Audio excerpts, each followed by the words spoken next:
ዛሬ በትልቁ የምናነሳው የአውሮፓ ቻምፒየንስ ሊግ ጉዳዮችን ይሆናል ማለት ነው። በጣም በከፍተኛ ሁኔታ የሚጠበቁ ጨዋታዎች አሉ። አንደኛው አንፊልድ ሮድ ላይ ሊቨርፑል ከሪያል ማድሪድ የሚያደርጉት ጨዋታ ይሆናል ማለት ነው። ሪያል ማድሪድ ሶስቱንም የቻምፒየንስ ሊግ ጨዋታዎች አሸንፏል። በላሊጋው መሪ ነው። ኤል ክላሲኮን ጨምሮ ወሳኝ የሚባሉ ጨዋታዎችን አሸንፎ የተነቃቃ ቡድን ነው። በአንጻሩ ሊቨርፑል በተከታታይ የውጤት ቀውሶች ላይ ቆይቶ ባለፈው ሳምንት እሁድ በሳምንቱ መጨረሻ አስቶን ቪላን በሜዳው አንፊልድ ሮድ 2-0 በማሸነፍ ተነቃቅቶ የሚመለስ ነው። አርነ ስሎት በሪያል ማድሪድም በቻምፒየንስ ሊግ እንዲሁም ደግሞ በፕሪሚየር ሊግ ከማንቸስተር ሲቲ ጋር በሚኖረን ጨዋታ ይህንን አቋማችንን እንቀጥለዋለን ማለታቸው ይታወሳል። አንፊልድ ሮድ ባለፈው እሁድ ወደ ድል ወደ ሳቁ ተመልሶ ተመልክተናል። አስቀድሞ ግን በነበሩ ጨዋታዎች ፈታኝ ጊዜ ላይ ነበሩ። ሁለት የቻምፒየንስ ሊግ ፍጻሜዎችን እንኳን በቅርቡ እናስታውሳለን። የርገን ክሎፕ ሊቨርፑልን እየመሩ ሪያል ማድሪድ እንደዚሁ በሻምፒዮንነት በበላይነት የደመደማቸው የፍጻሜ ጨዋታዎችን እናስታውሳለን። ከቅርብ ጊዜያት ወዲህ የማንረሳው ፊክስቸር በቻምፒየንስ ሊግ በአውሮፓ ምሽቶች የማንረሳው ግንኙነት ሊቨርፑል ከሪያል ማድሪድ። ትሬንት አሌክዛንደር-አርኖልድ ወደ አንፊልድ ሮድ ይመለሳል። ምናልባት ሊቨርፑሎች ያጡትን ነገር ለማድሪድ ተሰልፎ ያሳያቸው ይሆን? በጉጉት የሚጠበቀው ጉዳይ ይሆናል። በሁለቱ ቡድኖች በኩል የምንመለከተው ነጥብ ይኖራል። ትልቁ ጨዋታ የሊቨርፑልና የማድሪድ ከስም አንጻር ሊሆን ይችላል። በወቅታዊ አቋም ደግሞ ፓሪስ ሰን ዠርመን ያምና የቻምፒየንስ ሊጉ ሻምፒዮን ዘንድሮ በብዙ መልኩ ከተለወጠው ባየር ሚኒክ ከቪንሰንት ኮምፓኒ በሚሰለጥነው ባየር ሚኒክ ጋር የሚያደርጉትም ጨዋታ ከወዲሁ አጓጊ ነው። ሁለቱም ቡድኖች የቻምፒየንስ ሊግ አጀማመራቸውን 100% አሳምረው ጀምረዋል። ይሄም ጨዋታ በትልቁ የሚጠበቅ ነው። በፕሪሚየር ሊጉ ሁሉን እያደረገ የቀጠለው በፕሪሚየር ሊጉ ካናት መሪነቱን አጠናክሮ የቀጠለው አርሰናል ወደ ስላቪያ ፕራግ ያቀናል። ዛሬ ምሽት 2:45 ላይ ጨዋታውን ያከናውናል።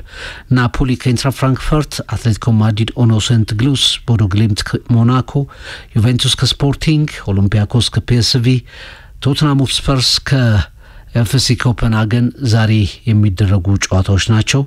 እነዚሁን እንመለከታለን። ነገ የሚደረጉ ጨዋታዎች አሉ። ባርሴሎና ክለብ ብሩዥ፣ ማንቸስተር ሲቲ ከቦሩሲያ ዶርትመንድ የነገው ትልቁ ጨዋታ ይሄ ሊሆን ይችላል።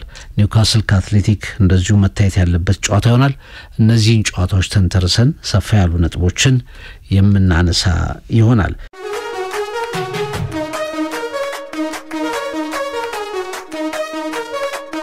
እንደምን አልክ? አለን አድማጮች እንዴት ናችሁ? በጥሩ ሁኔታ ጀምረናል። ሰሞኑን በማንቸስተር በተጫወተ ቁጥር ፕሪሚየር ሊግ ጨዋታዎች ባሉ ቁጥር የማንቸስተር ደጋፊዎች ብቻ ሳይሆን ማንቸስተርን ያለበትን ሁኔታ በመጥቀስ ወጋ ማድረግ የሚፈልጉ የተቃራኒ ቡድን ደጋፊዎች ሳይቀሩ ዩናይትድ አምስቱንም ጨዋታ ማያሸንፍም፣ ይሄ ደጋፊ ደግሞ ጸጉሩን ምን እንደሚያደርጋት እናያለን የሚል ነገር በጣም ይነሳ ነበር። ከዛ ውጭ እንግዲህ ደጋፊው በአቋሚ እቀጥላለሁ ብሏል። ቃሌን አክብራለሁ። ማንቸስተር 5 ጨዋታ ካላሸነፈ ጸጉሬን አልቆረጥም ብሎ ጸንቷል። የዩናይትድ ደጋፊዎች ደግሞ ስለሱ መወራቱ በቃ አበሳጭቷቸዋል። ዩናይትድ እየተጫወተ ጉዳዩ ተቃራኒ ቡድን ደጋፊዎች ሚዲያው ሶሻል ሚዲያው ይሄንን ጉዳይ ማድረጉ አበሳጭቷቸዋልና ፕሮግራሙ ላይም ጠቅሰዋል። ለመንጨት ለመቁረጥም ጥረት ሲያደርጉ ተመልክተናል። ብቻ በቀላል የተጀመረ ነገር በብዙዎች ዘንድ መነጋገሪያው ደግሞ ተሸጋግሯል። ትሪቡን በማራኪ ሁኔታ ዳሶታል። በሱን እንደደር ኦልድ ትራፎርድ ታናል ላይ አሁን በቅርቡ በዩናይትድን ጨዋታ ላይ ሄዶ ደጋፊዎች ያው ሪያክት አድርገው ነበር። የዩናይትድ ተጫዋቾች ድረስ ደርሷል። ዳሎና ለሜንስኮ ያም ደጋፊ ጸጉሩን እንዲቆረጥ እናደርጋለን ብለው ነበር። 3 ተከታታይ ጨዋታ ካሸነፉ በኋላ ፎረስት አሰናከለው እንጂ ያለፉት 4 የዩናይትድ ጨዋታዎች መልካም ናቸው። ከ12 ነጥቦች 10ን አሳክቷል። ፍቅር ዩናይትድ ቢያንስ በአንድ አመት ውስጥ ሩበን አሞሪም ይሄ ጥሩ ጊዜ ያሳለፈ የሚገኘው ያለፉት 20 ቀናት አካባቢ ነው። በጣም ጥሩ የሚባል ጊዜ 52 ጨዋታዎችን አድርጓል። 22 ተሸንፏል። 22 አሸንፏል። 21 ነው የተሸነፈው። 9 ጊዜ ድሮ አድርጓል። አንድ አመት ሞልቶታል። 103 ጎሎች አስቆጥሯል። 98 ገብቶበታል። ይሄ እኩል አሸንፎ እኩል ተሸንፎ እኩል ገብቶበት እኩል አስቆጥሮ አይመስልም? ሁሉ ነገር ተመሳሳይ ነው።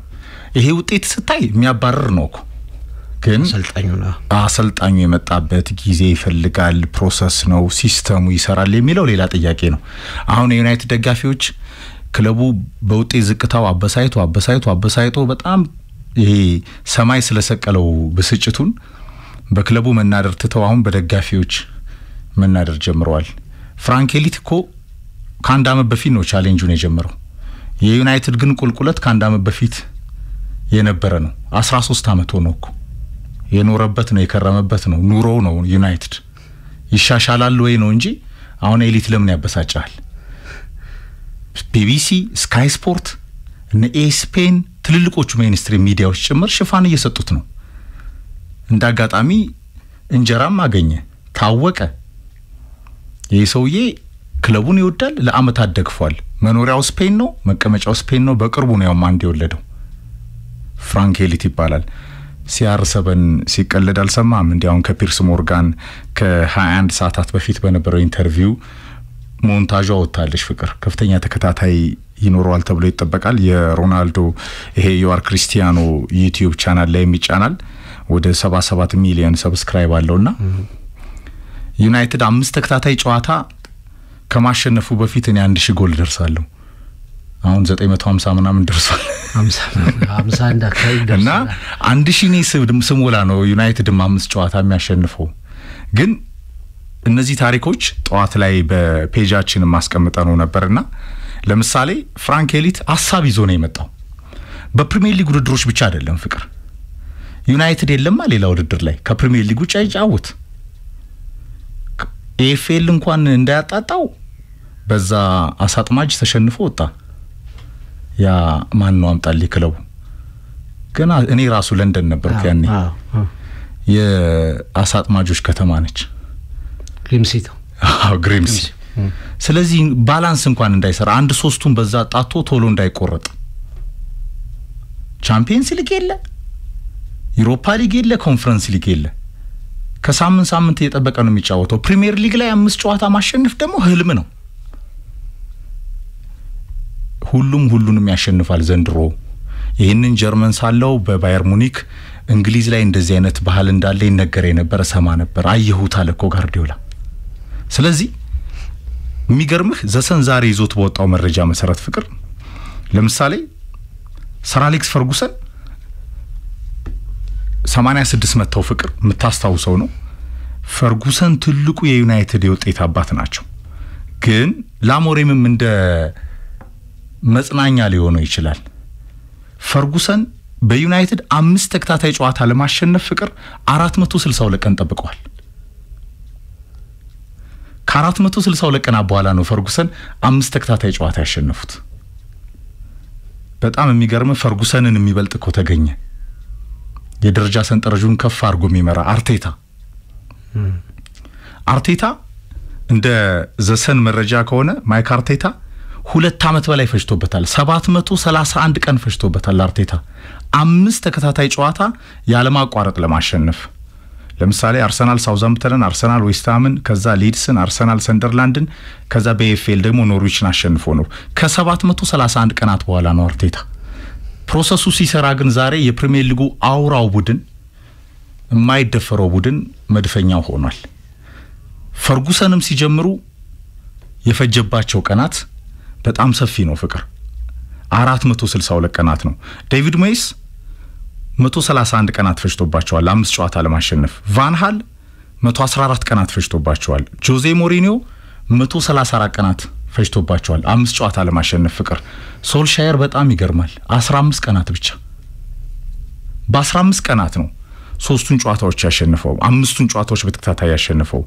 ካርዲፍን ሁደርስፊልድን በርንማውዝን ኒውካስልን በኤፍኤ ካፕ ደግሞ ሬዲንግን አሁን አሞሪም 362 ቀናት አልፎታል ፍቅር መሃል ላይ ኤፍኤል ስለሌለ በጣም ፈተና ሆነ ጃንዋሪን ይናፍቃል አሁን አሞሪም ኤፍኤ ካፕ እንዲመጣ አዲሱ አመት 2026 ከዛ ውጪ ኤሪክ ቴናግ የሚገርምህ 146 ቀናት ፈጅቶባቸዋል ከሌሎች የፕሪሚየር ሊግ አሰልጣኞች አንፃር ዘሰን በዘገበው ጋርዲዮላ ልክ እንደ ሶልሻየር 15 ቀናት ብቻ ነው የፈጀበት 5 ተከታታይ ጨዋታ ለማሸነፍ ማሬስካ 46 ቀናት ፈጅቶበታል ፍቅር ለምሳሌ አርነ ስሎት አምና በጫጉላው ዘመን ተመሳሳይ 46 ቀናት ብቻ ነው የፈጀባቸው 5 ጨዋታዎችን በተከታታይ ለማሸነፍ። ፔፕ እንደ ኦሌ ሶልሻየር 15 ቀናት ይያለው። በጣም ከፊት የሚገኙት ሶልሻየርና ጋርዲዮላ ናቸው። ከዛ ውጪ ዩናይ ኤምሬን ጨምሮ በጣም ጥሩ የሚባሉ አሰልጣኞች ከ500 በላይ ቀናቶች ይፈጁባቸው አሉና ከባድ ነው። በፕሪሚየር ሊጉ ላይ ዩናይትድ ኤፍኤልና ሌሎች ውድድሮች ላይ የለም። አሁን ፍራንክ ኤሊት ፍቅር ይሄ ሰው መቼ ጸጉሩን ይቆረጣል ስንል ሐሳቦች ሶሻል ሚዲያውና ተጽኖ ለሜንስትሪም ሚዲያዎች ጭምር አሁን መነጋገሪያ ሲሆን ይሄ ደጋፊ እንደ ከርስ መታየት የለበትም። ምክንያቱም የዩናይትድ ዝቅታ ኤሊት ካንድ አመት በፊት ዩናይትድ 5 ጨዋታ በተከታታይ ካሸነፈ ነው ጸጉሬን መቆረጠው ብሎ አሁን ከመላጣነት ወደ አንበሳ ጎፈሬነት ተቀየረ።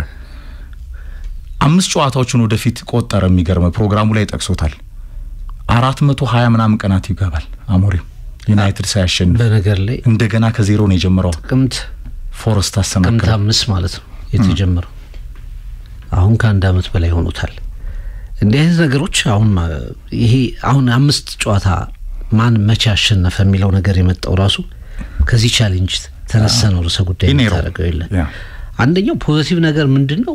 ምናልባት ሚዲያ አቴንሽን ሐሳብ በግለሰብ ደረጃ ሚዲያ አቴንሽን አግኝቶበታል። ፕሮግራሙ ላይ እንደተገለጸው አሁን ትንሽ ነገር ቫይራል ይሆናል። ያላሰብከው ነገር በሶሻል ሚዲያው በዓለም ሚዲያ ላይ ድንገት መነጋገሪያ ይሆናል። አሁን ጋርዲያን ደሰን እና ሌሎችም ይሄ በጣም የሚታወቁ ሚዲያዎች ሽፋን የሚሰጡት ስቶሪ የሆነ መጣ። እንግዲህ እሱ ሲታይ ማንቸስተር ቪዚቢሊቲ ይጨምራል፣ ስለ ማንቸስተር መወራቱ ይጨምራል። እንደ ፖዚቲቭ ነገር ልታነሳው ትችላለህ። ያ ብቻ አይደለም። አንዳንዴ ደጋፊዎች ምን ያህል ለክለባቸው ውጤት እንደሚጓጉ ማሳያ አርገህም ልታስበው ትችላለህ። ማለት በቃ በተከታታይ ማሸነፍን መናፈቅ ነው ብለህም ልትተረጉመው ትችላለህ። ዩናይትድ በቃ እያሸነፈ አይደለም። ደጋፊዎቹ የሚጠብቁት ማሸነፍ እንዲመጣ በዚህ ልክ ራሳቸውን ራስ ላይ መፍረድ ነው። በቃ ጸጉሩን ተሸክመ መዞር ቀኑ በጨመረ ቁጥር ከሙድ ጀምረህ ብዙ ነገር መስዋዕትነት ትከፍላለህ። ይሄ ደጋፊ ያንንም እየከፈለ ነው። ከዛው ውጭ እንግዲህ ያው ኔጌቲቭ ነገሮች አሉት ነው ሌሎቹ መከራከሪያቸው ኤፍሬም። አንደኛው ያው የክለቡን ኢንኮንሲስተንሲ በየቀኑ መነጋገሪያ ታደርገዋል። አሁን ማንቸስተር 3 ጨዋታ አሸንፈህ አንድ አቻ የማንቸስተር ቤስት ታይም ነው፣ ቤስት ሪዘልት ነው ኤፍሬም። በጣም ትልቁ ውጤቱ ነው። ኢቭን የኖቲንግሃም ፎረስት በዚህ አንድ አመት ውስጥ የኖቲንግሃም ፎረስት ሆኖ እንኳን ከ12 ነጥብ ስንት ሰበሰበ? 10 ነጥብ ሰበሰበ። 15 ቀን ጥሩ ነች። ግን የትኛው ወሬ ነው የጎላው ስታስበው? ያኛው ጸጉሩን በቃ አይቆረጥ ማለት ነው የሚለው ነገር እየጎላ መጣ። ዩናይትድ በታላ ሽንፈት ያ መሆን የለበትም ነው አንዱ ኔጌቲቭ መነሻው። ሁለተኛው ራሱ ይሄንን ተከትሎ አሁን አንተ እግረ መንገድህን ጠቅሰው ታልፋለህ፣ ሌላ ሚዲያም ጠቅሰው ታልፋል።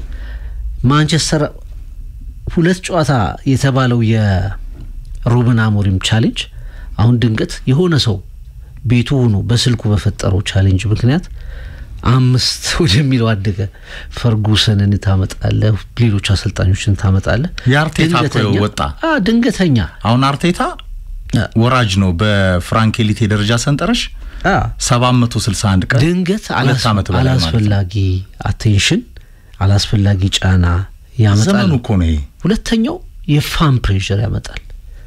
እንዳልኩ ነው እኔ አይጎዳም። ባለፈውም አቋሜን ነገር ያለው አንዳንዴ ያው የግለሰብ ነጻነት ምንም ማድረግ አትችልም፣ መብቱ ነው። ይሄንን ተናገረ። ያ ነገር በጣም በሁሉም ሚዲያ በሁሉም ሀገር ላይ መነጋገሪያ ሆነ። ጎጃ አይደለም በቀጥታ የሚጎዳ ነገር ነው ብለህ መናገር አትችልም። ግን ቀደም ፕሮግራሙ ላይ ምሳነሰው ነበር፣ አሁንም ስታነሰው ነበር። ተጫዋቾቹ ይሄን ልጅም እንጸጉሩን አስቆርጣለን ካሉ ደጋፊዎች አሸነፈ እንዲቆረጥ ደጋፊዎች እንዲህ እናደርጋለን ካሉ አነሰሰሪ ጫና ውስጥ ይገባል። በእርግጠኝነት ያንን ታስባለህ። ዲስትራክሽን አለው። በቃ ምንም ይሄን መካድ አትችልም። ለማንቸስተር ከጊዜ በኋላ ጠቃሚ መሆኑ ያበቃል። ማንቸስተር ዩናይትድ እና ደጋፊዎቹ በቀጥታ ወደ ሆነ መነጋገሪያ ልክ ተጫውቶ ሲያልቁ ወይ አራተኛ ሆኖ አምስተኛውን ጨዋታ የምታስበው በቃ ያዚ ጸጉሩ ሊቆረጥ ነው ወደሚል ነገር ትመጣለህ። እንዲህ አይነት ነገሮች ፖዚቲቭም ናቸው ኔጌቲቭም ናቸው። እንግዲህ በማስተዋቂያው ላይ በተመለከትኩት አሁን ማንቸስተር ኢማጂን የፕሪሚየር ሊግ ቡድኖች ሁሉም ጠንካሮች ናቸው በቀላሉ 5 ጨዋታ ያሸነፉ አሰልጣኞች አሉ ቅድም ሳሴክሱን ስናነሳው በጣም ረጅም ጊዜ ፈጀባቸው አሰልጣኞች አሉ ፊክስቸር ማተር ያደርጋል ወቅት ማተር ያደርጋል ተጋጣሚዎች ደግሞ እና ቡድን የሚወዳደርበት ውድድርም በራሱ ትልቅ አጋጣሚ ይሆናሉ አንዳንዴ በተከታታይ ነገሮችን ለማሳካት በተከታታይ ነገሮችን ለመሸነፍ ከዚህ አንፃር ዩናይትድ አሁን በተከታታይ የሚያደርጋቸው ጨዋታዎች ከባድ ነበሩ ቀጥሎ ደግሞ አንድ ያልክ እንደገና ስትጀምር ደግሞ የፕሪሚየር ሊግ ጨዋታዎች ይበዛሉ እስከ ጃንዋሪ ድረስ የፕሪሚየር ሊግ ጨዋታዎች ደግሞ የሞቲቬሽን ጨዋታዎች እየሆኑ መጥተዋል የትኛውን ቡድን የትኛውንም ክለብ ነጥብ የሚያስጥልበት ጉዳይ ሆኗል ስለዚህ ስለ እንደዚህ አይነት ጉዳዮች ክለቡ ማውራቱ ዲስትራክት ያደርገዋል የበለጠ አላስፈላጊ ዋጋ ያስከፍለዋል የሚሉ ሐሳቦች ይሰነዘራሉ ግን ድንገት እኔ ይገርመኝ ይፍሬም ይሄ ማን ነው ከአንድ አመት በፊት እኮ ወይ ፍራንኬሊስ የሚባል ሰው ጎረቤቶቹ ብቻ የሚያውቁት ሰው ጎረቤቶቹ ጓደኞቹ በቃ ይሄ ኮን ሶሻል ሚዲያ አሁን ዘመኑ ነው ይልፍ ድንገት የምትፈጠር ነገር ድንገት የሆነች የምትጀምራት ነገር ምን ያህል በትልቁ ክለብ ስር መነጋገሪያ እንዳደረገው ግን መረዳት ትችላለህ አሁን የሰባዎቹ 80ዎቹ ሊቨርፑል የነገሰበት አይነት ዘመን አይደለምና ፈርጉሰን ከመጡ በኋላ ደግሞ 90s ከዛም ከፈረንጆቹ ሚሊኒየም በኋላ በተለይ ሶሻል ሚዲያ ባለፉት ደግሞ 10 አመታት በተለይ ደግሞ በጣም ባለፉት 5 አመታት ወይም ከኮቪድ በኋላ ደግሞ በጣም አሁን ሁሉ ነገር ቻሌንጅ አድርገ ነው መንገስ የምችለው ፍቅር ያኔ እንደዛ አይነት ነገሮች ሊታወሱም እኮ አይችሉም ከአንድ አመት በፊት ይሄ ሰውዬ ዩናይትድ ደጋፊ ነው በየጌሙ ሲሸነፍ ያል ይበሳጫል ይደሰታል ክለቡን ይወዳል ቢያንስ መዝናናትን ለመፍጠር ነው ያለው በራሱ ሶሻል ሚዲያ ላይ በቃ ዩናይትድ 5 ተከታታይ ጨዋታዎችን በሁሉ መድረኮች ላይ የሚያሸንፍ ከሆነ የማያሸንፍ ከሆነ ጸጉሬን አልቆረጥም ብሎ ብሎ ጀመረ አሁን ዓለም የሚነጋገርበት ሆነ ይሄ ዘመኑ ይፈጠረው ነው አሁን ተጫዋቾቹ ጋር አሰልጣኙ ጋር ክለቡ ጋር ደጋፊው ጋር ፕሬሸሩ ከፍተኛ ነው በቅርቡ ሊቨርፑል ከማንቸስተር በነበረ ጨዋታ ላይ ተዋለረ አንድ ልጅ እንደዚሁ በተአምር ማንቸስተር ዩናይትድ ሊቨርፑልን ያሸንፍም 10 አመት አልፎታል ካደረገ ግን ጸጉሬን ነው ላይቭ ላጫሉ ይልና ሲላጭ ያሳያል አሁን እንደ አይነት ነገሮች በቃ እየበዙ መጡ የፋን ቤዝ እየበዛ በመጣ ቁጥር የደጋፊዎች የሚፈጥሯቸው ፔጆች በበዙ ቁጥር እንደ አይነት ነገሮች እየመጡ ነው አንድ ማሳያ ጠቃሚ ይሆናሉ የሚለው ነው ትልቁ የልዩነታችን ምንጭ በ100 ሚሊዮን ፓውንዶች እየወጣብ በሚሊዮን ፓውንዶች በአመት እየተከፈለ አሰልጣኝ ሆነ ተጫዋች ሆነ የክለቡ አስተዳዳሪ ሆነ በዩናይትድ ብራንድ ውስጥ ሆነ በሌሎች ዓለማችን ገናና ክለቦች ብራንድ ውስጥ ሆነ እይታ በስቶ ይሄን ሁላ ፕሬሸር ጫና ተቋቁመ ነው በቃ አሁን አንደኛ ምትሆነ እግር ኳስ በጣም ትግስት አልባ በሆነበት ዘመን በዚህ በሞደርን ዴይ ባለፈው ሳምንት አንድ ነገር ላንሳል በዚህ ሶሻል ሚዲያ አንድሪያኖስ ፍቅር የሌስተሩ ጨዋታ ላይ ማን ነው ከብራይተን በነበረው ጨዋታ ላይ በኤፍኤል አርሰናል በጣም ጥሩ ታለንት ዳጥቂ ነው የአካዳሚ ልጅ ነው ልክ በማክስ ዶማን ደረጃ ነው የሶሻል ሚዲያ ተጽዕኖ ላነሳለ ነው 77 ደቂቃ ተጫውቶ በዴክላን ራይስ ነው ተቀይሮ የወጣው አርቴታ ቀይሮት አርቴታ የወደፊቱ በጣም ወንደርኪድ ከሚባሉት አንዱ ከመድፎ አካዳሚ የተገኘ ነው ከአንድ አመት በፊት የነበረ አንድ ቪዲዮ የ17 ሰከንድ ቪዲዮ ነች እንዳጋጣሚ ወንድማችን የለንደን ወንድማችን አማን ነው ያንን የቀረጸው ፍቅር ምን መሰለ ራሽፎርድን ነው የሚመስለው እና ራሽፎርድን ትመስላለህ ወይ ይለዋል ከዛ በኋላ አው ምናምን ይለዋል ከዛ ላይ የራሽፎርድ ወንድምነ ምናምን ሲለው አው ይለዋል አይደለም እኮ አንድሪያኖስ ከዛ ያቺ ቪዲዮ አኖስ 77 ደቂቃ በሳምንቱ የኤፍኤል ጨዋታ ላይ ጥሩ ስለተጫወተ በዛ ሪአክሽን ላይ ራሱ ራሽፎርድ ገብቶ ኮንግራቹሌሽን ይለዋል አኖስን ኢንስታግራም ፔጁ ላይ እነ ሳሊባ ይቀባበሉታል የራሽፎርድ ወንድም ምን ይያሉት ያ ኢትዮጵያ የቀረጸው ቪዲዮ ከአንድ አመት በኋላ መጣ ራሱ ፎቶ ላልኩልኛል ካኖስ ጋር ተነስቶ አማን ሶሻል ሚዲያው ዓለምን አስተሳስሯል ለፈልጌ ነው በአማን የቲክቶክ ፔጅ ላይ ያለ ከዚህ ታዳጊ መድፈኛ ጋርና ከአመት በፊት የነበረ ቪዲዮ ላይ የኤሚሬትስ ጨዋታ ላይ ተጫዋቾቹ ቤንች እየሆኑ ሲያዩ ነው ገና ቀረብ ብሎ የጠየቀው ያችን ቪዲዮ ያነሳው አው የራሽፎርድ ወንድም ነኝ ስላለው ብቻ ነውና አሁን የራሽፎርድ ወንድም ነው የሚባለው ይህ ወንደር ኪድ ከመድፉ መንደር አኖስ ሶሻል ሚዲያውን ሁላ ቻሌንጅ አርገ ነው አሁን የፍራንክ ኤሊት ጉዳይም እንደዛ ነው ጫና ይፈጥራል ለክለቡ ዋው ግን ኤሊት ብቻ አይደለም እኮ ዩናይትድ ደጋፊ በሚሊዮኖች ደጋፊ ያለው ገናና ክለብ እኮ ነው ያው ሞደር አልባ አሁን ይሄን ሁላ ፕሬሸር ተቋቁመህ ተጫዋቾቹ ጋር ሲደርስ ማኔጅመንት ይሄ ኢንተርናል ኤክስተርናል የሚባለው ውጭ ያለውንም ተጽኖ ሚዲያውንም ተጫዋቾችህንም ሜንታሊቲያቸውን የራስን የጨዋታ ሲስተም የክለቡን ገናናነት የሚጠበቅብህን ውጤት ይዘህ ነው እንደ ፈርጉሰን ዘላለማዊ ልትሆን ይችላል አሁን እኮ ለምሳሌ በቀጥታ አሁን ምንም ማረጋችን ዘመኑ ነው ሩበን አሞሪም ምናምን ብትጠይቃቸው ቡድኑን ብትጠይቅ ይሄ የኛ አጀንዳ አይደለም ነው የሚሉ በቀጥታ ይሄ የኛ ጉዳይ አይደለም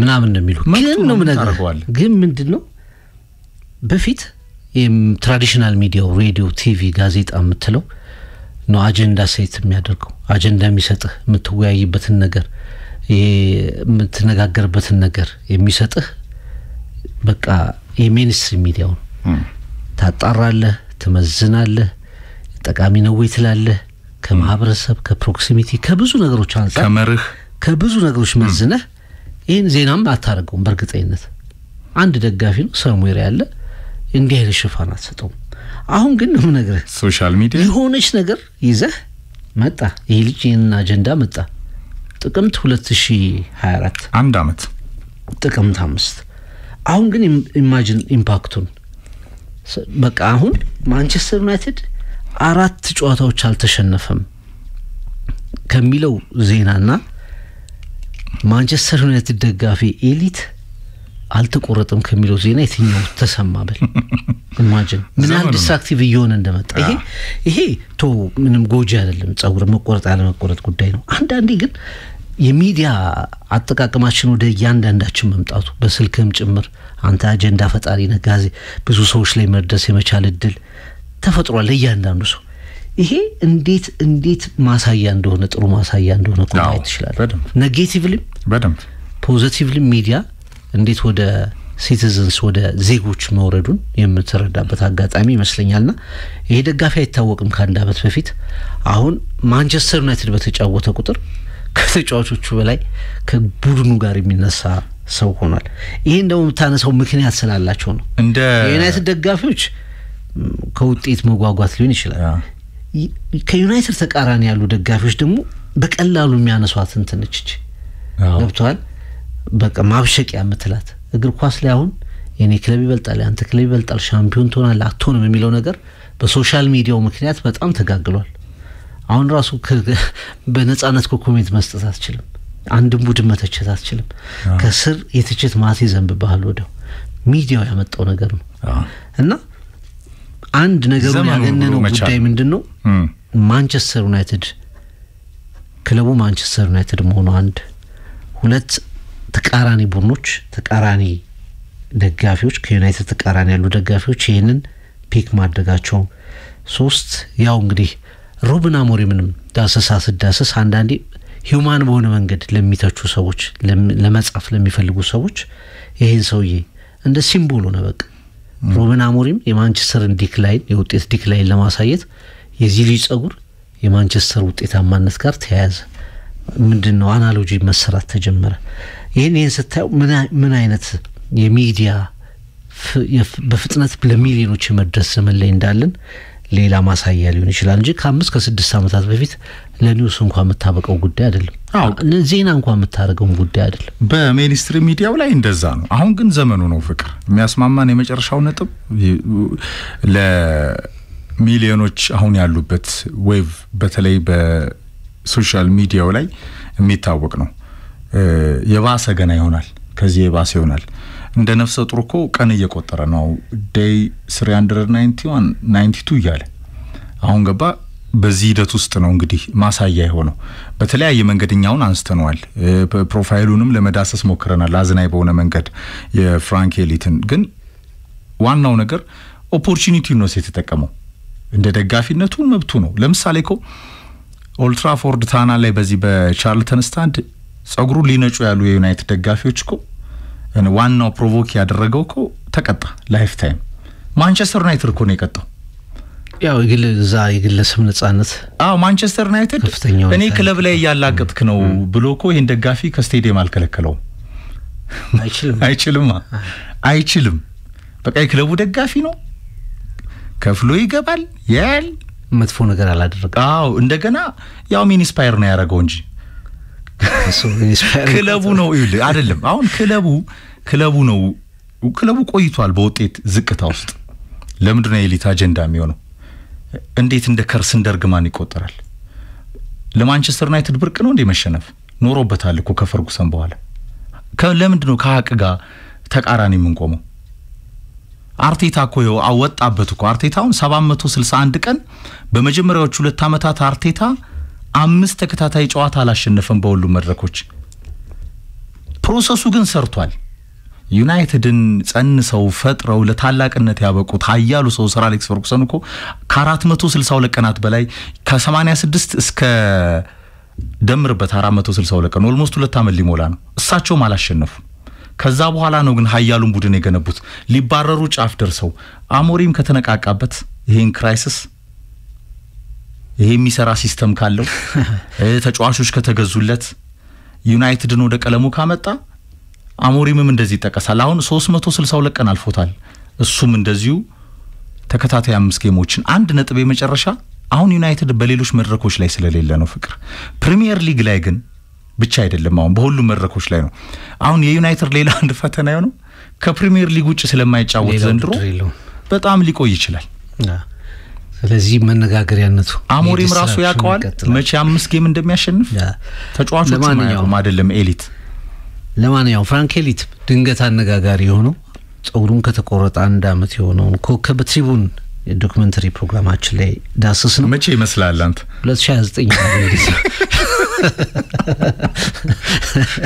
ማስታወቂያው ያልኩት እኔ ማስታወቂያው 2029 ይላል ግን እስከ 2029 ጸጉሩን እንዴት ማቆየት እንደሚችል ምንም መገመት ይከብዳል መጨረሻ ላይ የሚሆነው የሚመስለኝ እኔ ዩናይትድ እንደዚህ ከቀጠለ ዲስትራክሽኑ ከመጣ ደጋፊዎች በስፋት የሚያወሩት ከሆነ ያው እንዲቆረጥ ይደረጋል ማለት ክለቡን እየጎዳ ነው የደገፍክ መስሎ እየጎዳ ነው በሚል ንግግር ጸጉሩን ማስተካከሉ የሚቀር አይመስለኝም ምክንያቱም 5 ጨዋታዎችን ማሸነፍ በጥሩ ፎርም ላይ ሆነ እንኳን ከባድ የሚሆንበት ጊዜ አለ በጣም ምርጡን ቡድን ይዘህ በሃይ ሌቭል በጣም ጥሩ አቋም ይዘህ እንኳን ተከታታይ የሚባል 5 ጨዋታ ላታሸንፍ ትችላለህ እግር ኳስ 3 ነገሮችን ነው የምታገኝበት ማሸነፍ ትሸነፋላችሁ ትወጣለህ እና ሁሉ 5 ጨዋታ ማሸነፍ ከባድ የሚሆን ስለሚመስለኝ ዛሬ አንፊልድ ሮድ ላይ ፍሬም የኢትዮጵያ ብሔራዊ ቡድን መቼ ወደ አፍሪካ ዋንጫ ይመለሳል ካፍስ እናዘጋጅ 2029 ከኤሊት ጋር ይቆረጣሉ ማለት ነው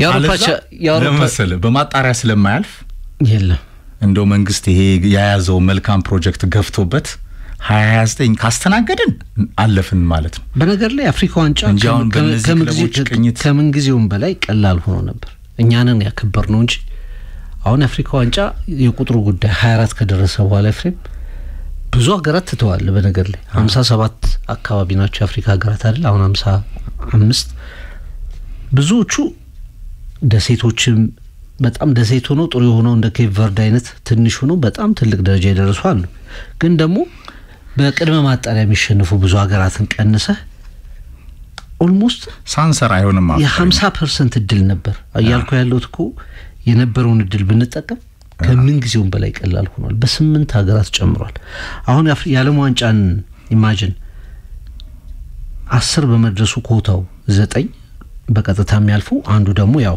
ከሌላ ሀገር ጋር በሚከናወን ጨዋታ በመድረሱ ምክንያት ኦልሞስት በጣም ሁሉም ሀገሮች የምትላቸው ኤክስፔክት የምታረጋቸው ሀገራት ከካሜሩን ውጭ ካሜሩንም ናይጄሪያም ቀጣይ እንትኖችን ይጠብቃሉ በጣም በጥሩ መንገድ ላይ ብዙ ሀገራት ሊያልፉ ችለዋል ወደ ዓለም ዋንጫው የምትጠብቃቸው ብዙ ሀገራት አልፈዋል ለኛም ይሄ ድል መጥቶ ነበር ግን እኛ እንደው ይሄን ጉዳይ በሰፊው ብዙ ብለንበታል ዛሬ አየር ሰዓት አልወስድበትም እንደው እድሎች ሲመጡ እኛ ወደ ኋላ ነው የተንደረደርነው እድሎች በጣም በሰፊ ለአፍሪካ እግር ኳስ ሲመጡ ምክንያቱም ታንዛኒያን ተመልከት በዓለም ዋንጫ ውስጥ ራሱ እስከ መጨረሻው ጥሩ ጉዞ አድርገዋል። ዩጋንዳ በጣም ጥሩ ጉዞ አድርገው መጨረሻ ላይ ነው የወጡት። ወደ አፍሪካ ዋንጫ ኬንያ፣ ታንዛኒያ፣ ዩጋንዳ ደጋግመው መምጣት ችሏል። ሱዳን በክለቦቻቸውም በናሽናል ቲም ደረጃ አንዱ እድሉን ነው የተጠቀሙበት። የአፍሪካ ዋንጫ ተሳታፊዎች ቁጥር ማደጉን ተጠቅመውበታል። ለኛ ግን መጀመሪያ ከነበረው ይባስ ከበደ መጀመሪያ ከነበረው። ስለዚህ አንድ እንኳን ከመስራት ውጭ ሌላ አማራጭ የለውም። በቃ መስራት ብቻ ነው ወደ አፍሪካ ዋንጫ ማጣሪያ የሚመልስ። አንድ እንኳን በማህበር እኮ ነው እኛ ሀገር ኮንትሮል የሚያደርጉ ተጫዋቾቻችን። መቼለት ጉባኤው ላይም አቶ ኢሳያስ አንስተውታል። በ45 ደቂቃ አንድ ኳስ ኮማይነኩ ተጫዋቾች 600 ሺህ ብር ላይ ይከፈላቸዋል። አንድ ኳስ ለ3 ለ4 ነው ኮንትሮል የምታረከው። ሜዳውም አይመችም። በነገራችን ላይ ካልተባበርክ የኢትዮጵያ ሜዳዎችም እዚህ ሲነጥር ዛገጭ ጋር ነው የሚሄደው ኳሱ። ስለዚህ በማህበር ነው ራሱ ሰብሰብ ብለ ነው መጀመሪያ ኮንትሮል ካረከው በኋላ እንደገና ሴንተር የምታረገው። የእግር ኳስ ቅኝታችን ነው ደረጃችንና ሌቭላችን የሊግ ነጸብራቃችን ነው። ስለዚህ ካላስተናገድን አንገባም። ይሄ ሀቅ ነው እያየነው ስለሆነ ብርቅ ነው። 31 አመት ከዛ በ9 አመት እንደገና ስንት አመት እንጠብቃለን? ስለዚህ አሁን ቢያንስ መንግስት በፓሽን መሳቡ ከ50 አመት በኋላ 2029 ካገኘን ኢትዮጵያችንን በትልልቅ ስቴዲየሞች አሁን እየተገነቡ ባሉት እየተጠናቀቁ ባሉት የአፍሪካ ዋንጫ እናያለን እንጂ ማጣሪያ የሚያልፍ የእግር ኳስ ስርዓት የለንም። እድሜ ለውስላታ ክለቦቻችን በቅርብ ካሰብከው ያው አሁን በምንሄድበት አካሄድ በናሽናል ቲም ኳሊቲያችን ጥራት ደረጃ 2027 ነው ኬንያ፣ ዩጋንዳና ታንዛኒያ በጋራ የሚያዘጋጁት ነው። በጣም አስቸጋሪ በጣም ትልቅ ሚራክል ካልተፈጠረ በስተቀር አሁን ባለን የተጫዋቾች ኳሊቲ የብሔራዊ ቡድን አደረጃጀት አጫውት በክለቦቻችን በሊጋችን በመንሰራው ነገር በከፍተኛ ሁኔታ ፈተና አለው። 2029 ያው ኢትዮጵያ ተወዳዳሪ ነች። ምናልባት ለምስራቅ አፍሪካ 2027 ተሰጥቷል ተብሎ ካልተከለከለ በስተቀር ትልቅ እድል አለ። ካፉ ለታለ ተሳታፊነት ሊገኝ ይችላል። ከዛ በኋላ ግን በመትሰራቸው ስራዎች ፕሮጀክት ላይ በመትከውናቸው ስራዎች በኳሊቲ ነው መምጣት የምትችለው እንጂ ትንሽ የምትለው ሀገር እየጠፋ ነው ከእግር ኳስ አንፃር። አሁን ጋቦን በቁጥር በምን በጣም ትንሽ ሀገር ግን ደጋግማ ትመጣለች። ኬፕ ቨርድ ተመልከታት። ከኢትዮጵያ ጋር ወደ አፍሪካ ዋንጫ የመጣችው ኢትዮጵያ 2013 ደቡብ አፍሪካ ላይ ስትመለስ ነው ኬፕ ቨርድ የመጣችው። ከዛ በኋላ 5 ጊዜ ያሉ አፍሪካ ዋንጫ ወደ ዓለም ዋንጫ ገቡ ኤፍሬም። እና አንዳንዴ ከስራ ውጭ መስራች ነበርኩ ትልቅ ነበርኩ የሚለው ነገር ለእግር ኳስ የሚጨምር የዘራነው ነው ያጨድን ያለ ነው። ብዙ ምናወራው ነገር ይኖራል። ለማንኛውም በሌላ ፕሮግራም እንመለከተዋለን። ደጋግመንም ስላነሳ ነው አንፊልድ ሮድ በሪያል ማድሪድ ከሊቨርፑል ዛሬ ጨዋታቸውን ያከናውናሉ። ይሄ ጌም እንግዲህ በቻምፒየንስ ሊግ ደጋግመን የምናውቀው ነው። 12 ግንኙነት አላቸው እርስ በርስ። ሪያል ማድሪድ 7ቱን አሸንፏል፣ ሊቨርፑል በ4 አሸንፏል፣ አንዱ አቻ ነው። በቅርቡ የመጨረሻ ግንኙነታቸው 2024 ላይ ነበር። ሊቨርፑል 2-0 አንፊልድ ሮድ ላይ ያሸነፈበት ጨዋታ ነው። ሁለቱ ቡድኖች በተቃራኒ አቋም ላይ ነው የሚገኙት። ኤፍሬም ላሊጋው ላይ በመሪነት ተገኝቷል። 3ቱን ጨዋታዎች አሸንፏል። አሎንሶ ማድሪድን ከአንቸሎቲ ከተረከበ በኋላ በትክክለኛው ሀዲድ እየመለሰው ይመስላል። በአንጻሩ ሊቨርፑል ችግር ውስጥ ቆይቶ በቪላ ላይ ባገኘው ድሉ አንፊልድ ሮድ ላይ እሁድ ዕለት 2-0 ባሸነፈበት ጨዋታ ነቃ ብሎ ተመልሷል። ተጫዋቾቹ ወይ ቀድሞ ሊቨርፑልን ለመምሰል ጥረት አድርገዋል። በጥሩ ሰዓት ላይ የተገኘ ውጤት ነው ብለን ማሰብ እንችላለን። ትሬንት አሌክዛንደር-አርኖልድ የሊቨርፑል ትልቁ አኪለስ ሂል ነው የሚሉት በቃ የሆነ ራስ ምታቱ ሆኗል። እሱ ትቶት የሄደው ቦታ በ3 ተጫዋቾች ነው በ90 ደቂቃ ውስጥ የሚሸፈነው። በትንሹ በሁለት ተጫዋቾች ነው የሚሸፈነው። ይሄ ተጫዋች ሊቨርፑል ውስጥ ያደገ ኮከብ ነው። በዛሬው ጨዋታ ላይ ይመለሳል። ብዙ ትኩረቶች የሚያርፉበት ጨዋታ ነው። ሊቨርፑል ከማድሪድ ዛሬ የሚጠበቅ ጨዋታ ነው። ሌሎችም ጨዋታዎች አሉ። ከዚህ እንጀምር። አርኖልድ በተቃራኒ ደግሞ በማድሪድ እንደዚሁ እየተሰለፈ አይደለም። ጉዳትም አለ። ጥሩ ነበር የጀመረው። እንደገና አሁን ከጉዳት ቢመለስም ዛሬም በላይናፕ አሎንሶ ይጠቀመዋል። ምናየው ነው ማታ እዛ ቦታ ላይ ቫልቬርዴ ይሰለፋል በብዛት። በትልቁ የኤል ክላሲኮ ጨዋታ ላይ ፌዴ ቫልቬርዴ የማድሪዲስታ ካፒቴን፣ ይሄ በጣም በሮኬት ሹቱ የሚታወቀው ወራሪ ዩራጓይ አዲሱ የማድሪድ አብዮት መሪ እንደሆነ ይታወቃልና አሎንሶም የቀድሞ የሊቨርፑል ሌጀንድ ነው። አርኖልድ ተመልሷል። ትናንትና ዲያጎ ጆታ 4 ወር ሞላው ፍቅር ይሄ ምስኪን ፖርቹጋላዊ ካለፈና ትናንትና ዘክረውታል ከአንፊልድ ጀርባ ባለ መታሰቢያው ላይ በነገራችን ላይ ትሪቡን ስፖርት በሲዝኑ መክፈቻ ላይ በነበረን የአንፊልድ ቆይታ ያ ዲያጎ ጆታ መታሰቢያን አይተነዋል ከትልቁ ጥያቄ ካርኖልድ መመለስ ከዣቪ አሎንሶ ፕሮግረስ ሪያል ማድሪድ ቤት አሎንሶ በጣም ቆራጥ አሰልጣኝ ነው ፍቅር ቪኒሲየስ እንዴት በብርሃን ፍጥነት ይቅርታ እንደጠየቀ ራሳቸው አለቃ ፔሬዝ ባሉበት በማድሪድ ተጫዋቾች ፊት አንቸሎቲም ደውዬን የነገርኩት ነው ያሉት የብራዚል ብሔራዊ ቡድን አሰልጣኙ ተሳስተሃል እንደ መንደር ጨዋታ ተቀየርኩ ብለ በዛ አይነት ሪአክሽን አትወጣምና ዣቪ አሎንሶ ማኔጅመንቱ ድንቅ ነው በጣም ኮምፒቲቲቭ ቡድን ገንብቷል አውራው የዛ ቡድን አሁን ነጭ ለባሽ ኪሊያን ምባፔ ነው የምባፔ የጎል መንገድ ያስደነግጣል ፍቅር ከሲዝን አምናን የመጣው ይሄ የጋላክቲኮ ፌራሪ መሆኑን በደንብ ያሳየ ይገኛልና ይሄ ተጫዋች የማድሪድ ሌጀንዶችን አጥፎ እንደሚሄድ ያሳየ ነው ከዴስቴፋኖ እስከ ራውል ጎንዛሌዝ ብላንኮ ሮናልዶ ሉዊስ ናዛሪዮ ዴሊማ ክሪስቲያኖ ሮናልዶ የማዲራው ሉልን ጨምሮ ቤንዜማ ኬቢ9 በማድሪድ ያሉ አጥቂዎችን ሁላ ሊያስረሳ የሚችል የጎል ሪከርድ ላይ ይገኛል ፍቅር ገና ነው እኮ አንድ ባልንዶር አላሸነፈም ሁለት ያለም ዋንጫ የነበረ አንዱን ያሸነፈ በፔጄ ደጋግሞ የሞከረ ከዛ በኋላ ወደ ማድሪድ ፈልጎ የመጣ ከመጣም በኋላ የቡድኑ ዋና የስኬት የቀጣዩ ዘመን መሰረት ሆኗል ከኪሊያን ምባፔ ፊት ዛሬ ሊቨርፑል ደካማው የተከላካይ መስመር ምን ያሳያል ነው አንዱ ጥያቄ ሊቨርፑል ወደ አሸናፊነት ስፕሪቱ ሲመለስ እውነት ለመናገር በቪላው ጨዋታ ሊቨርፑልም መስሎ ነው የመጣው በተለይ ሳቦዝ ላይ ክራቨንበርጅና ማካሊስተር አብረው ከተሰለፉ በመሃል ሜዳ ሚናቸው አርነ ስሎት ከተደራራቢ ጨዋታ ሽንፈታቸው ማግስት ያምናውን አልበማቸውን መልሰው ገልጠዋል በዛኛው ቅኝት የመጫወት አሁንም ለፍሎሪያን ቨትስ ቦታ በጣም ይፈልጋል አሎንሶ ጊዜ ይፈልጋል ይሄ በእግር ኳስ የተለመደ ነው ብሎ የቀድሞ የሊቨርኩሰን ኮከቡን አርንቋል ዛሬ ምሽትም ላይ ይፈልጋለሁ ብሏል የካማንቪጋ አርዳ ጉላር ሹዋሚኒና እንደገና ደግሞ የቤሊንግሃም ጥምረት በመሃል ሜዳ ላይ የማድሪድ ዋና የስኬት መሰረት ሆኗል ፌዴ ቫልቬርዴ በሜክሺፍት መሃል ሜዳውን ይረዳል እንደገና ራይት ባኩን ይዛል አርኖልድ ከቤንች ይጀምራል ተብሎ ይተበቃል የሚሊታውና የዴን ሂውዝ ጥምረት በጣም ውጤታማ ነው ከፊት ቪኒሲየስ ጁድ ቤሊንግሃም ሱፐር ጁድና ዋናው ኮከብ ኪሊያን ምባፔ አውራነት ደግሞ የነቫን ዳይክ ራስ ምታት ይሆናል ተብሎ ይተበቃል ሊቨርፑል ወደ ቴምፖ ለመመለስ በቪላው ጨዋታ ላይ በጣም ኮምፒቲቲቭ ጌም ነው ፍቅር ቪላን ያሸነፈበት መንገድ የመሐመድ ሳላ ወደ ጎል መንገዱ መምጣት ሌጀንድ ነው 250 ጎል ደርሷል ጨዋታው አንፊልድ ነው ምባፔ ጥሩ ማስታወሻ የለውም ባለፈው አመት በነበረው የአንፊልድ ጨዋታ ላይ ማድሪድ ግን በጣም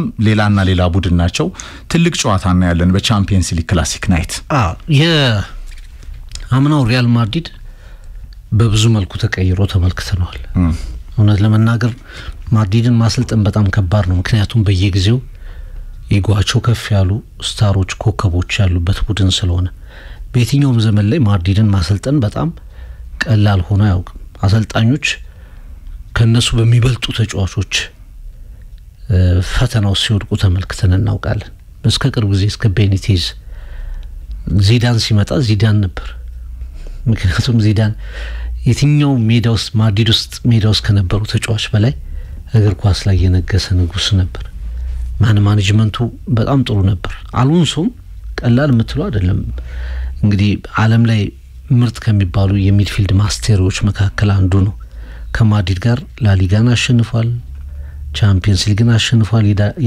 የላዴሲማው ስኳድ አባል ነበር አይደል እና በጣም ኪ ተጫዋች ነው ባሰልጣይነት ደግሞ በትልቁ ማይሆነው ነገር አይሆንም የተባለው በጣም ኔቨርኩሰን አይሆንም ለሊቨርኩሰን አይሆንም ኔቨርኩሰን ነው ተብሎ የሚሾፍበትን ታሪክ የቀየረ ነው ለዛውም ያለ ሽንፈት አሳይቶ ነው የመጣው ኤፍሬም ስለዚህ ቪኒሲየስ ዋጋ መክፈላቸው አይቀርም ነበር እርግጠኛ ነኝ ምክንያቱም ማድሪድ ይሄንን አሰልጣኝ ለማግኘት በቃ እድለኛ የሆነው ክለቡ ራሱ ማድሪድ ስለሆነ ነው እንጂ ሊቨርኩሰን ምትተው ፕሮጀክት አይደለም እያለቀሱ እየተከፉን የሸኙት ሪያል ማድሪድ ስለሆነ የክለቡም ሌጀንድ ስለሆነ አሎንሶ የማድሪድ ነበር እንደገና ደግሞ ክለቡ ራሱ ሪያል ማድሪድ ነው አሎንሶ የሊቨርፑል ባይሆንም በተጫዋችነቱ ክለቡ ሮያል ነው ምንም ማድሪድ ነው ሶ 4 ነጥብ እንደዛ ስለሆነ ሄደ እንጂ ቀላል አቺቭመንት ያለው አሰልጣኝ አይደለምና አሁን ማድሪድ ላይ አንደኛ ድል ያልነበራቸው ልጆች ወደ ቁልፍ ሚና ያመጣቸው ሄደ እንደ አርዳ ጉለር አይነት ተጫዋቾች በጣም እየጎለበቱ እንዲመጡ ያደረገ ሄደ ቀደም ፓፔን ስታነሳው ነበር እንደገና ኢንቨንት እንደገና የመጣ ተጫዋች ነው 2025-26 ሲዝን 13 ጎሎች በ11 የላሊጋ ጨዋታዎች አስቆጥሯል በእያንዳንዱ ጨዋታ ላይ የኤክስፔክትድ ጎሉ በጣም እየጨመረ መጥቷል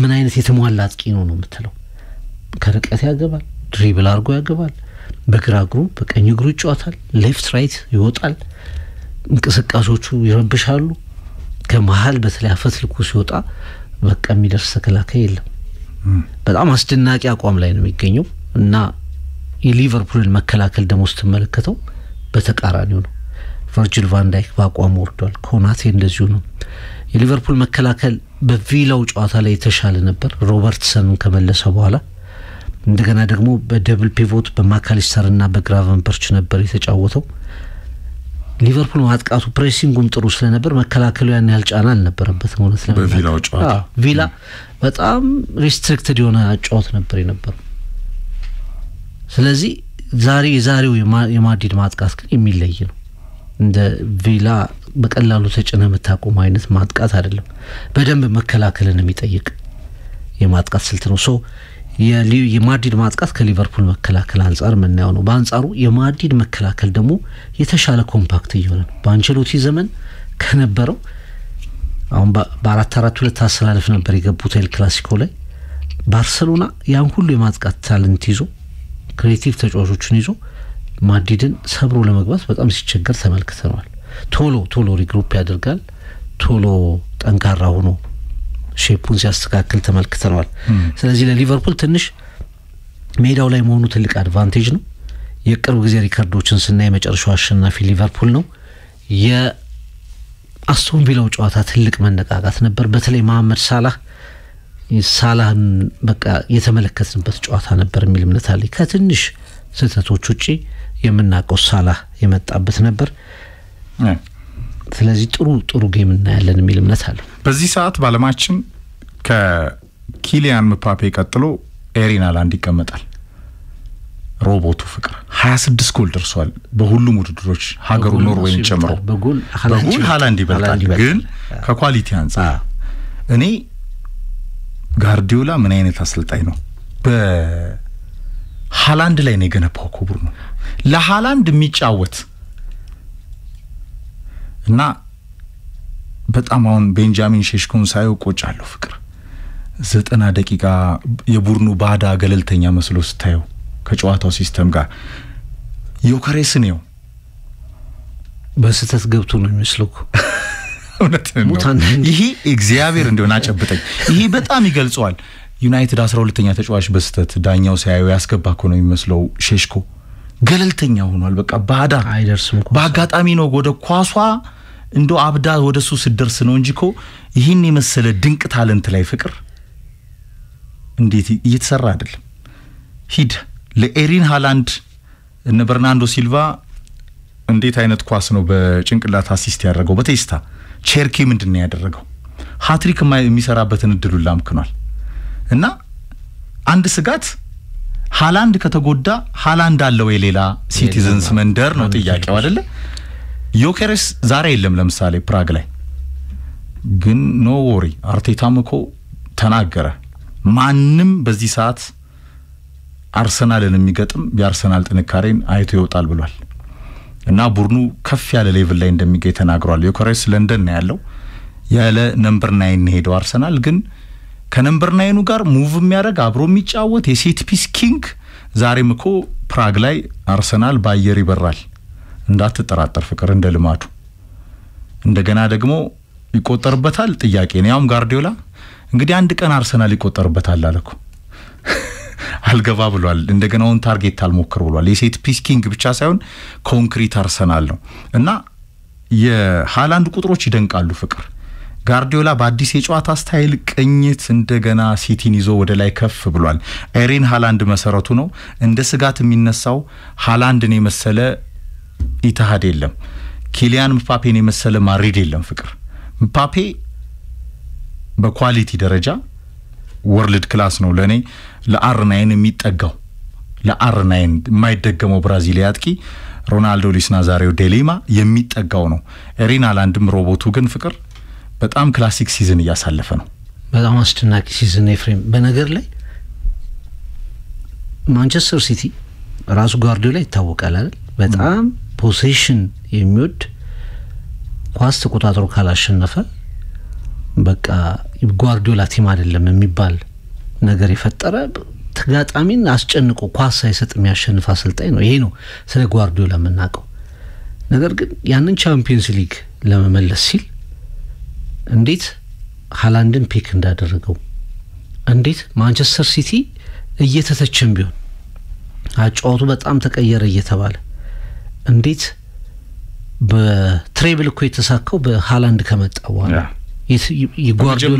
የጓርዲዮላ ምርጥ ቡድኖች አላሳኩትም። ሃላንድ በመጣበት አመት ነው ቻምፒየንስ ሊግ፣ ፕሪሚየር ሊግ፣ ኤፍኤ ካፕን ያሳኩት። ዩናይትድን ታሪክ የተጋሩት እሱ ከመጣ በኋላ ነው። አሁንም አይታል ከሆነ ዋይድ ፕሌየሮች ነጻነት አላቸው ለሃላንድ ስፔስ ለመስጠት ነው። በፊት ማህሬዝ እና ግሪሊሽ በል አሁን ያሉት ዶኩ እዚህ በቀይ መስመር ሳቪኒዮ ይነሳል። ተከላካዮቹን ስትሬች ታደርጋለህ፣ ስፔስ ትፈጥራለህ፣ ሴንተር ታደርጋለህ። ቸርኪ ያለ በፊት ማን ነው በርናንዶ ሲልቫ በል እንደገና ማህሬዝ አለ፣ ደብሬን ኬቨን ደብሬን ዴቪድ ሲልቫ በቃ ለሱ ነው ፕሮሰሱ ነው በጋርዲዮላ ያመጣው። አሁን አዲሱ ፓርትነርሺፕ ሪያን ቸርኪና ሃላንድ ይመስላል። አሁን ኦማር ማርሙሽንም እንዳትረሳ እዚህ ቡድን ላይ እና አንዳንድ ጊዜ ተጫዋቾችን ካመጣህ አጫውት ላይ ሞዲፊኬሽን ግድ ነው። አሁን አርሰናል ትልቁ ችግር ይሄ ነበር። አርሰናል መጨረሻ ላይ አመነ፣ በቃ 9 ቁጥር እንደሚያስፈልግ አመነ። ዮኮሬሽን አስቀደመ ከታለንት ተጫዋቾች። አሁን የአርሰናል አብዛኛው ኳስ በተለይ የሚነካው ፈርስት ቦሉን የሚነካው ተጫዋች ዮኮሬሽ ቪክተር ዮኮሬሽ ሙቭመንት። ከዚህ አንፃር ያው እንደ ምባፔን እኔ በፈለከው ቦታ ማጫወት ይችላል፣ ይለያል። እኔ ልክ እንደ ሃላንድ እንደ ዮኮሬሽ አይነት ተጫዋች አይደለም ኬሊያን ምባፔ። ራሱ በጣም ክሬቲቭ ነው። ራሱ ቡድን ስራው ፓርቲሲፔት ያደርጋል። እንደገና ደግሞ እነዚህ አሁን የምናነሳቸው አይነት ተጫዋቾች አሏቸው በጣም ጨራሽነት የአንድ 9 ቁጥር ሊኖረው የሚገባው ኢንስቲንክት ሁሉ ነገር ያለው ተጫዋች ነው። ግን ሞር ደግሞ ከነዚህ ተጫዋቾች የሌላቸው እሱ ብቻ ደግሞ ያለው ነገር አለ። በጣም ቴክኒካል ነው። ሞር ምባፔን ወደ አር9 ብዙዎች ኮምፔር ሲያደርጉት እንሰማለን አይደል? ከብራዚሉ ሌጀንድ ጋር ኮምፔር ሲያደርጉት እንመለከታለን። የኳስ ንክኪው በምቾት ነው። ድሪብል ያደርጋል፣ በመስመሮች ይጫወታል። ተጋጣሚዎች ተውት የሚሄዱትን ቦታ ደግሞ በሱ ልክ ነው ኤክስፕሎይት ማድረግ የሚችል ከፍጥነት ጋር ማድረግ የሚችል ተጫዋች አለ አይመስለኝም። የካታሩን የዓለም ዋንጫ ራሱ ድሩዝም ይገልጸዋል። ምባፔ የሚባል መብረቅ ነው አርጀንቲናን ደጋግሞ ሲመታት የነበረው። ያ ጨዋታ በዛ ልክ እንድናስታውሰው የሆነበት ምክንያት ዋናው ሰው ኬሊያን ምባፔ ይመስለኛል። ሜሲ የነገሰበትን የዓለም ዋንጫ በተለየ ሁኔታ የምናስታውስበት ምክንያት እሱ ነው። ለማንኛውም ግን እንዲህ አይነት አጥቂዎች ካሉ አጫውተን ሞዲፋይ ማድረግ ያስፈልጋል። ለአጥቂዎቹ የተወሰነ ነገር መስራት ይኖርባል። አለዛ በቃ ተመልሰው መጫወት አይችሉም። ኔቸራቸው አይደለም። አሁን ሃላንድ እየሞከረ ነው። አሁን በቃ ይተቻል ደጋግሞ የሊንክ አፕሪዎች ላይ ከማንቸስተር ሲቲ ያጫወት ጋር አይሄድም እየተባለ ይተቻል። ያንን ለማሻሻል ጥረቶች ሲያደርግ ተመለከተዋል። ግን ዋና ስራው ማንቸስተር ሲቲን ከጭንቅ የሚገላግሉ ጎሎች ማስቆጠር። ይሄንን ደግሞ በሱ ልክ የሚሰራ አጥቂ ፕሪሚየር ሊጉ ላይ የለም ለጊዜው። አሁን 100 ጎል ይደርሳል የትኛውም ተጫዋች ከደረሰበት ፍጥነት በላይ። የጎልደን ሹ ሽልማቱን እኔ ቀድሞ የሚያነሳ ነው ይመስለኝ። ዘንዶ እየተከተሉት ያሉትም ተጫዋቾች በርቀት ናቸው። ጎል አስቆጣሪነቱ መጥቷል፣ ደስተኛ ሆኗል። የጓርዲዮላ ቡድን አዳዲስ ፈራሚዎች ለማንቸስተር ሲቲ የጨመሩት ነገር አለ። ከዚህ አንፃር እኔ ዘንድሮ በትልቁ የሚያጠናቀቅ ይመስለኛል በትልቅ ሲዝኑን የሚያጠናቀቅ ይመስለኛል ለማንኛውም ዛሬ የኬሊያን ምባፔ እና ቨርጂል ቫን ዳይክ የሊቨርፑል መከላከልና የማድሪድ ማጥቃት ትንቅንቅ ይጠበቃል ያው ትልቁም ጨዋታ ነው በተለይ ደግሞ ሐሙስ እንመለስ በጨዋታው ዙሪያ የነገውን መርሃ ግብር ጨምሮ በተለይ ትልልቆቹ ጨዋታዎች የፔዤና የባየር ሙኒክም እንደዚሁ ይጠበቃል እናነሳዋለን ከሲቲ ጋር ግን በተያያዘ ፍቅር በተለይ ሲቲ ጋር የሚጫወቱ ቡድኖች በአግባቡ ወይ በሃይላይን ካልተንቀሳቀስክ የፈረሰ ሲሆን እንደገና ስቦ ያመጣል ሲቲ ወደ ራሱ ሜዳ ኳሱንም በመያዝ ለዛ የሚሆኑ ተጫዋቾች ስላሉት እንደገና አዳዲስ በገጃቸው ተጫዋቾች ላይ ባላቸው ታለንት ላይ የተመሰረተ ቡድን አድርጎ የቡድኑን ዋና ነምበር 9 ይታወቃል ኮንክሪት ነው ዛጋ ኮኮብ ነው ደጋግሞ አሳምኗል ስለዚህ ለሃላንድ አቅራቢዎች አሉ ገባ ከሃላንድ ቀድሞ ጎል ለማስቆጠር የሚጥሩ ተጫዋቾች ሲቲ ቤት የሉ ይሄ በቀይ ጋርዲዮላ ቃል ነው በዚህ ሰዓት በርንማውዝ ወይ ባግባቦ ኦፍሳይዱን አልሰራም ሃይላይኑ ጥሩ አልነበረም ተስቦ ይመጣ ነበር ጥሩ ኳስ ይዞ የሚጫወው ቡድን ነው በርንማውዝ ፍቅር ግን ሲቲ በካውንተር ሲመለስና የዚህ የማን ማርኪንግ እንቅስቃሴያቸው በበርንማውዝ የተከላካይ መስመር ላይ ተደራጃ አልነበረም ፎከሲንጉ ስፕሪንት አርጎ ሄድ ነበር ሃላንድ ዘንድሮ እንደዚህ አይነት ተመሳሳይ ጎሎችን አስቆጥሯል እኮ በ2-3-4 ተጋጣሚዎቹ ላይ እና ሃላንድ ላይ በጣም የተመሰረተ ቡድን በኢታድ ያያየን ነው ኤምሬትስ ላይ ዮከሬስን ያካተተ የጨዋታ እንቅስቃሴ ቅኝት ነው አርቴታ የፈጠረው በዛ ላይ ሌላ አይነት የቲም ኳሊቲዎች ያሉት ሴት ፒስ ባክፎሩ ጎል አይቆጠርበትም በፍጹም የአይነት ኳሊቲ እስከመቼ የሚለውን አብረን ያለን በየጌሙ ያይታያል ፍቅር አሰልጣኞች የሚፈተኑት በዛ ውስጥ ነው የአርነ ስሎት ቢግ ቻሌንጅ ይሄ ነው ለሊቨርፑል ፍቅር የዛሬው ምሽት ሌላ ኪክ ኦፍ ሊሆን ይችላል ለቡድኑ የራስ መተማመን ባለፉት ተከታታይ ጨዋታዎች ለጣላቸው ነጥቦች ስሎትም የቀጣይ ቡድን መሰረታቸውን ለማየት የቪላው ጨዋታ መንደርደሪያ ይመስለኛል ይሄንን አስቶን ቪላ ላይ ያለውን ቤስት 11 ለመጠቀም የሚያስችል ነፃነት ዛሬ ያላቸው ለምን ኢሳክ በጉዳት የለም ቤንች ላይ አይቀመጥም ጫና ያመጣም ፍሎሪያን ቨትስ ነው ፈተና የሆነው አሁን ፍቅር ኢሳክ ስለሌለ ኢኪቲኬን መጠቀማቸው አይቀርም ከጋብኮና ሞሳላ ጋር እንደገና የክሎፕ ልጆች ሆኑት ሊቨርፑል መሃል ሜዳ ላይ ሳቦዝ ላይ ማካሊስተርና ክራቨንበርችን ሲጠቀም ያምናው መልክ ይዛል ፕሬስ ያረጋል ኳስም ይደብቃል በፕሮሰስ ይጫወታል ቢውልድ አፕ አሪፍ ይሆናል የቫን ዳይክ እና ኩናቴ ጥምረትና ብዙ የተተቸው ብዙ ጎልም የተቆጠረበት የሊቨርፑል የተከላካይ መስመር ግን በሲዝኑ ከመቼውም ጊዜ በላይ ዛሬ ከኪሊያን ምባፔ ፊት የሚፈተነው ይሆናል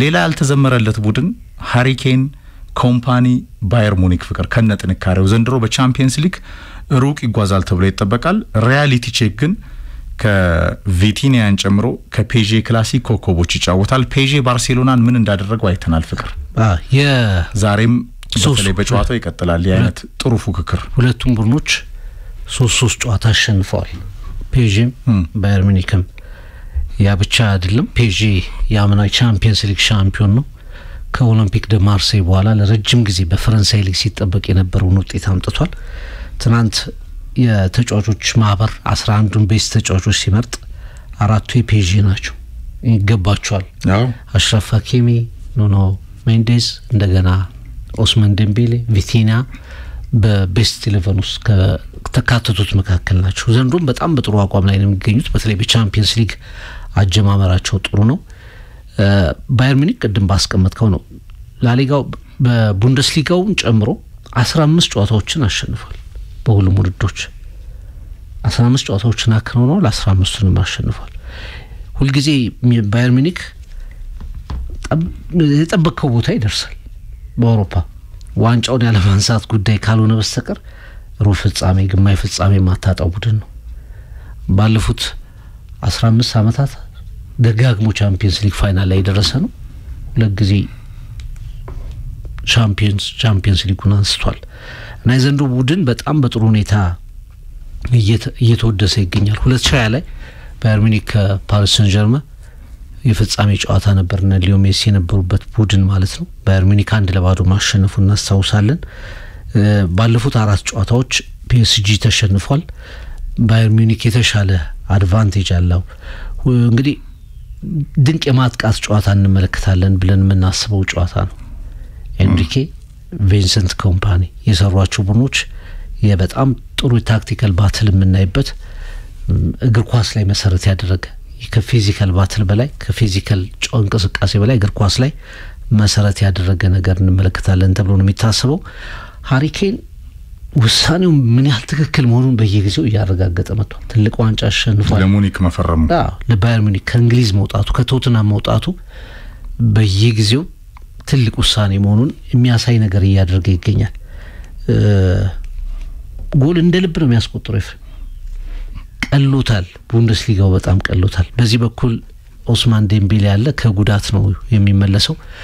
በጣም በሳምንቱ በሊግ ከባድ ጨዋታ ነው ያደረጉት ከኒስ ጋር እና ጎሏ የተቆጠረችው 95ኛው ደቂቃ ላይ ነው።